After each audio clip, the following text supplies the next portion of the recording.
اگر جو ہم نے اچھی چیز دکھائی ہے وہی اچھی چیز دے دیں تو ہمیں شاید ایک چیز پر 50 یا 100 روپیہ بچے، لیکن دکھانا کچھ اور دینا کچھ، اس میں ہمیں 1000 2000 بچ جاتے ہیں۔ تو ہم یہ غور و فکر کرنے کی بجائے کہ یہ جو میں نے 1000 2000 ایک چیز پر کما لیے ہیں، یہ میری زندگی کا سکون نہیں ہے،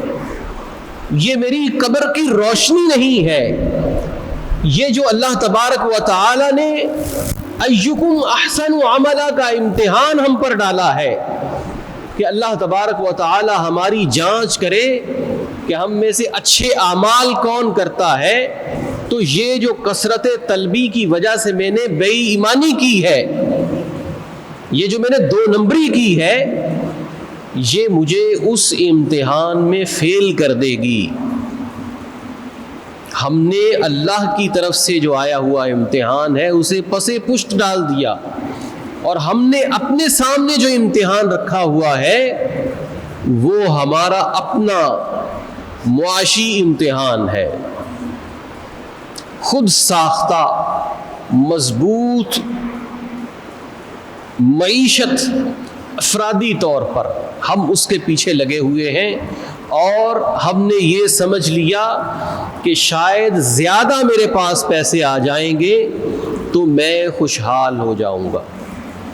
حالانکہ جو دوسرے کو غم دے کر، جو دوسرے کو نقصان دے کر، جو دوسرے کا گلا دبا کر، جو دوسرے کی مجبوری سے فائدہ اٹھا کر،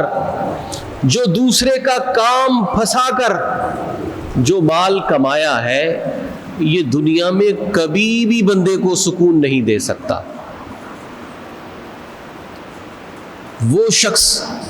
جو راشی ہے، وہ شخص جو 2 نمبر مال بیچتا ہے، کبھی اس کے قریب جا کر دیکھیے، اس کے گھر میں کوئی ایسا مسئلہ ہوگا کہ جس کی وجہ سے اس کی زندگی کا سکون برباد ہے، یا اس کے ساتھ کوئی ایسی ٹینشن لاحق ہوگی کہ وہ سارے کا سارا معاملہ، اس کا جتنا بھی مال جمع کر رہا ہے، اس مال سے وہ مہنگے بیڈ خرید رہا ہے، لیکن نیند کے لیے پھر بھی گولی کھا رہا ہے، وہ بڑی مہنگی گاڑی میں سفر کر رہا ہے، لیکن اس کے جسم کے اعضاء میں جو سکون اور راحت تھا وہ رخصت ہو چکا، اس کے لیے بھی وہ گولیوں پر لگا ہوا ہے۔ اور ہماری قوم کو موٹیویشن کے نام پر زیادہ کماؤ، فلاں دیکھو یہاں تھا وہ وہاں پہنچ گیا، تو جو ترقی کی ہے کسی نے، اس کے لیے جب اگلے بندے کو یہ چیز سمجھائی جائے کہ تم بھی ترقی کر سکتے ہو، تو اس میں یہ چیز بنیاد ہونی چاہیے کہ کسی کا حق مار کر، کسی کو 2 نمبر چیزیں دے کر تم ترقی نہیں کر سکتے۔ یہ تنزلی ہے۔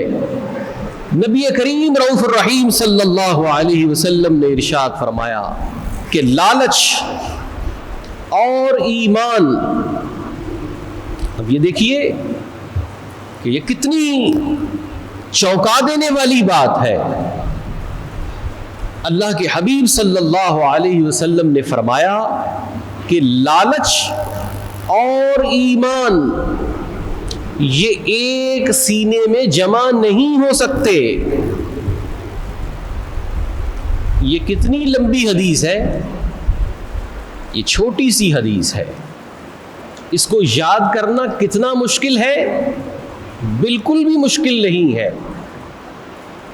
کہ لالچ اور ایمان ایک سینے میں جمع نہیں ہو سکتے۔ جس نبی کے نام کا کلمہ پڑھ کر ہم ایمان کی دنیا میں داخل ہوتے ہیں، اس نبی نے یہ ارشاد فرما دیا کہ ایمان اور لالچ ایک سینے میں جمع نہیں ہو سکتے۔ تو جب رسول اللہ اس چیز کو بیان کر دیں تو پھر کیا کوئی اور ہستی ہے یا ہمارے پاس کوئی اور ٹیکنالوجی یا کوئی اور تگڑم ہے کہ ہم وہ لڑا کر اپنے سینے میں لالچ اور ایمان کو جمع کر لیں؟ نہیں کر سکتے۔